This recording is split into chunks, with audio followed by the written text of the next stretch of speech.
भारतात अनेक परंपरा पाळल्या जातात. अनेक परंपरा या शतकापासूनच नव्हे तर दशकापासून सुरू आहेत. यापैकीच एक हैदराबादची जिवंत मासे गिळण्याची परंपरा. पावसाळ्यात जिवंत मासे गिळण्यासाठी लोकांची गर्दी होते. माशांचा प्रसाद म्हणून ही परंपरा पाळली जाते. हैदराबादची ही 180 वर्षे जुनी परंपरा आहे. पावसाळ्याच्या सुरुवातीला याचे आयोजन केले जाते. या काळात देशभरातील विविध राज्यांमधून लोक हैदराबादमध्ये गर्दी करतात आणि माशांचा प्रसाद घेण्यासाठी लांब रांगा लावतात. या परंपरेनुसार एक लहान जिवंत माशाच्या तोंडात एक विशेष वनौषधीचा लेप भरला जातो. यानंतर हा जिवंत मासा लोक गिळतात.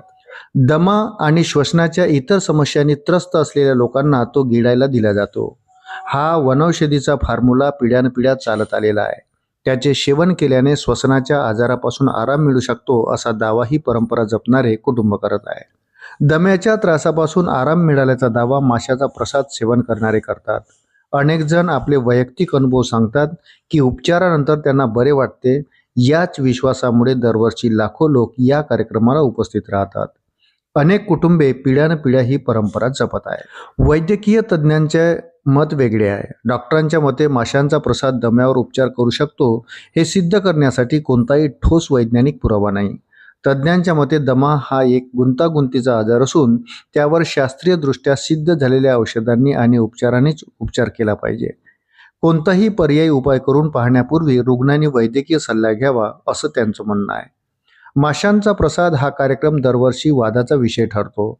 श्रद्धा, परंपरा आणि वैयक्तिक अनुभवाशी जोडलेला आहे, तर दुसरीकडे डॉक्टर पुराव्यावर आधारित वैद्यकशास्त्रावर भर देतात.